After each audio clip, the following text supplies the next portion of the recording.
Bismillahirrahmanirrahim. Assalamualaikum warahmatullahi wabarakatuh.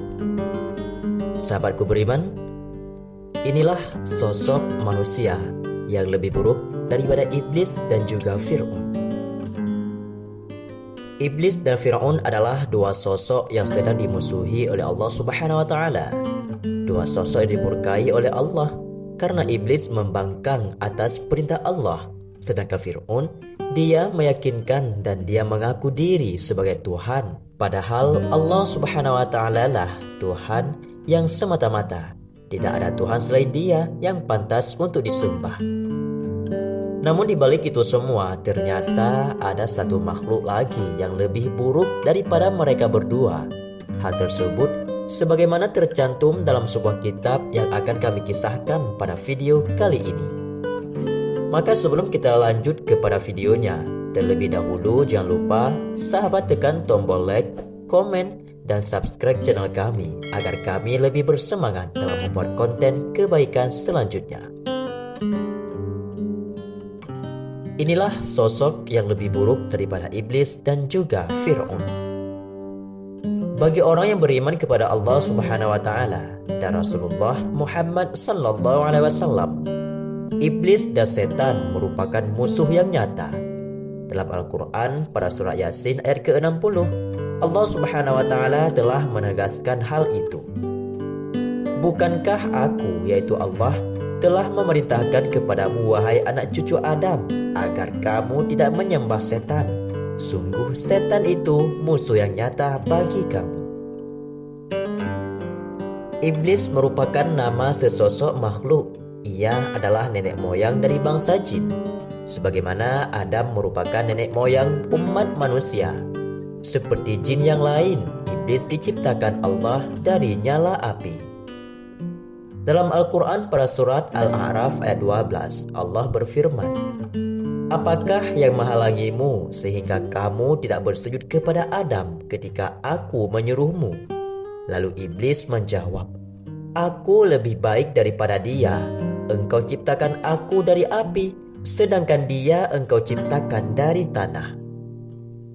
Iblis sebangsa dengan jin. Hal itu pun ditegaskan oleh Allah Subhanahu wa Ta'ala dalam firman-Nya pada surat Al-Kahfi ayat 50.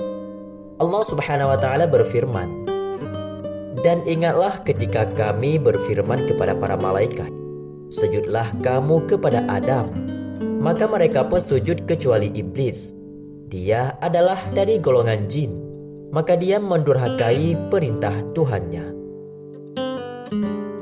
Dahulu makhluk yang sebelumnya bernama Nail atau Azazil ini sebenarnya paling saleh di antara para malaikat. Secara penciptaan, ia lebih mulia dari malaikat yang hanya diciptakan dari cahaya, sebab dirinya diciptakan dari biang cahaya itu, yakni api. Namun karena iblis membangkang hingga Allah Subhanahu wa Ta'ala memurkainya dan juga mengusirnya dari surga. Sedangkan Fir'aun merupakan kepala negara dan pemimpin agama bagi masyarakat Mesir kuno. Dalam bahasa Inggris, Fir'aun disebut juga Pharaoh. Nama Fir'aun diadopsi sebagai metode penghormatan, dan orang Mesir kuno percaya bahwa Fir'aun berfungsi sebagai mediator antara dewa dan juga manusia. Namun kerajaan Mesir kuno diperintah selama sekitar 3000 tahun oleh puluhan dinasti, yang satu dinastinya terdiri atas sejumlah Fir'aun, sehingga sejarawan menyebutkan beberapa Fir'aun saja sebagai Fir'aun pada masa Nabi Musa.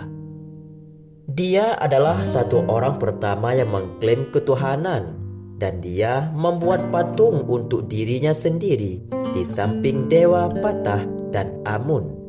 Dan para penjaga serta tentara memujanya sampai masyarakat umum memujanya.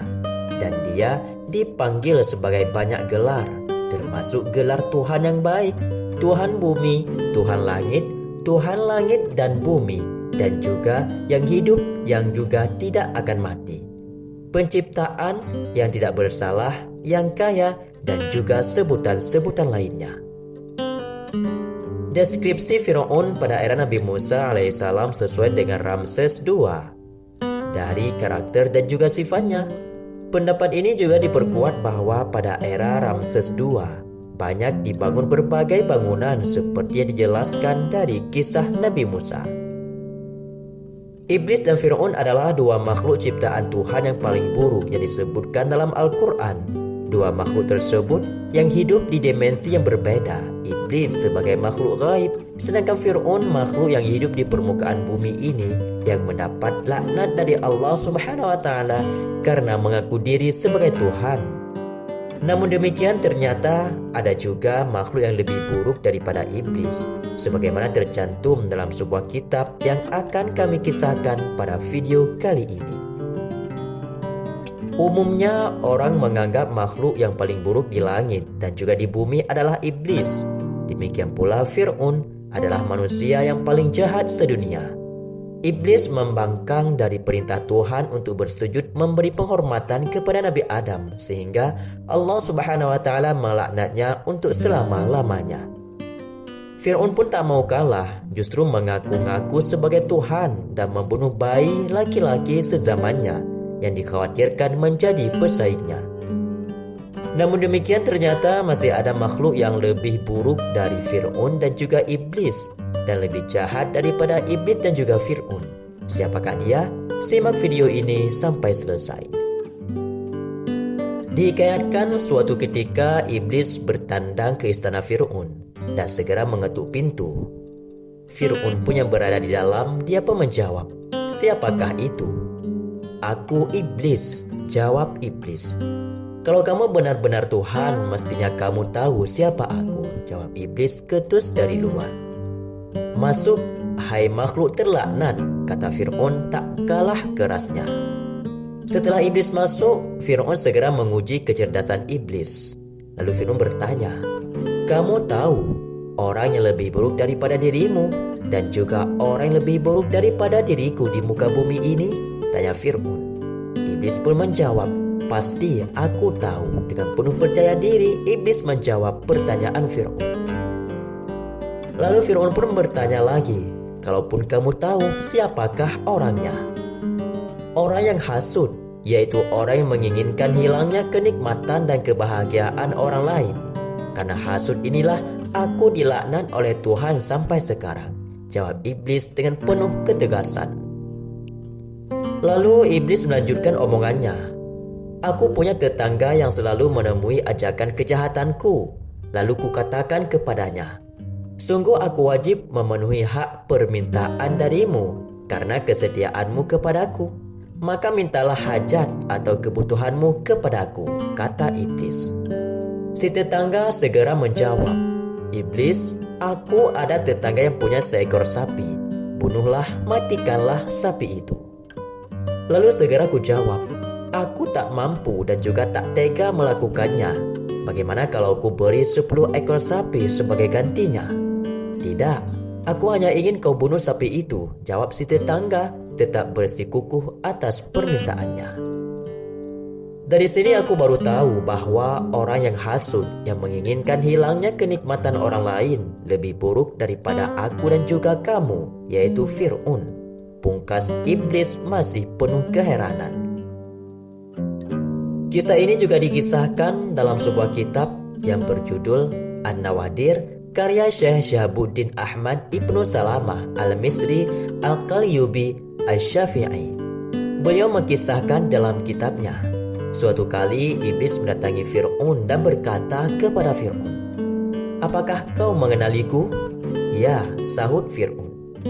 "Kau telah mengalahkanku dalam satu hal," kata iblis.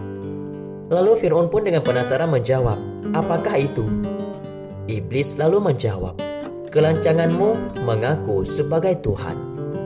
Sungguh aku lebih tua darimu, juga lebih berpengetahuan dan lebih kuat ketimbang dirimu. Tapi aku tidak berani melakukannya." "Kau benar," kata Fir'aun, "tapi aku akan bertaubat," kata Fir'aun selanjutnya. Lalu iblis pun berkata, "Jangan buru-buru begitu." Iblis membujuk Fir'aun laknatullahi alaih. "Penduduk Mesir sudah menerimamu sebagai Tuhan.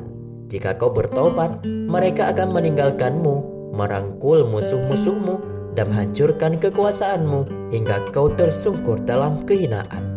Tentu ia tak ingin Fir'aun kembali ke jalan yang benar, akan tetapi baik baginya bila Fir'aun tetap kufur dan menemaninya di neraka kelak. Kau benar, jawab Fir'aun. Tapi apakah kau tahu siapa penghuni muka bumi ini yang lebih buruk dari kita berdua? Kata iblis. Ya, jawab Fir'aun. Orang yang tidak mau menerima permintaan maaf orang lain. Ia lebih buruk daripadaku dan juga dirimu. Begitulah percakapan Fir'aun dengan iblis. Begitulah dialog Fir'aun dengan iblis dalam hal tentang orang lebih buruk daripada mereka berdua, yaitu orang yang hasud dan juga orang yang tidak menerima permintaan maaf. Dari kisah ini kita dapat mengambil hikmah. Sungguh hina mereka yang enggan memaafkan orang lain. Saking buruknya bahkan hingga digambarkan sebagai sosok yang lebih buruk daripada iblis dan juga Fir'aun. Sementara memaafkan kesalahan orang lain memang dianjurkan oleh Rasulullah SAW, baik ketika dirinya termasuk pihak yang salah maupun yang benar. Rasulullah SAW bersabda, barang siapa yang didatangi saudaranya yang hendak meminta maaf, hendaklah memaafkannya, apakah ia berada di pihak yang benar ataukah yang salah. Apabila tidak melakukan hal tersebut, niscaya tidak akan mendatangi telagaku di akhirat kelak. Hadis riwayat Al-Hakim. Perkara memaafkan memanglah sulit, seakan-akan kita harus memindahkan sebuah gunung dari satu tempat ke tempat lainnya. Oleh karenanya, mereka yang mampu memaafkan kesalahan orang lain dihadiahi ampunan oleh Allah atas dosa-dosanya di dunia. Dalam hadis riwayat At-Tabrani, Rasulullah bersabda, barang siapa memaafkan saat ia mampu membalas, maka Allah memberinya maaf pada hari kesulitan. Sebagai renungan bahwasanya Allah Subhanahu wa taala merupakan zat yang maha memaafkan. Allah bahkan menerima taubat seorang hamba dengan dosa paling berat sekalipun. Lantas, kita yang hanya seorang hamba harusnya mampu memaafkan dosa manusia lainnya yang mungkin belum tentu dinilai berat oleh Allah Subhanahu wa taala. Dan juga hikmah selanjutnya yaitu kita jangan hasud atas kebahagiaan ataupun kenikmatan didapatkan oleh orang lain. Karena semua itu, kesusahan dan juga kebahagiaan adalah ketentuan takdir dari Allah Subhanahu wa taala. Kita sebagai hamba hanya dituntut untuk bersyukur, terus bersyukur dan berharap kebaikan dari Allah Subhanahu wa taala dengan berdoa dan juga bersabar. Sahabatku semua, itulah sekilas kisah tentang dialog iblis dan juga Fir'aun. Semoga kita semua dihindarkan oleh Allah Subhanahu wa taala dari sosok yang lebih buruk daripada iblis dan juga lebih jahat daripada Fir'aun. Amin ya rabbal alamin. Semoga bermanfaat. Wallahu a'lam bishawab. Assalamualaikum warahmatullahi wabarakatuh.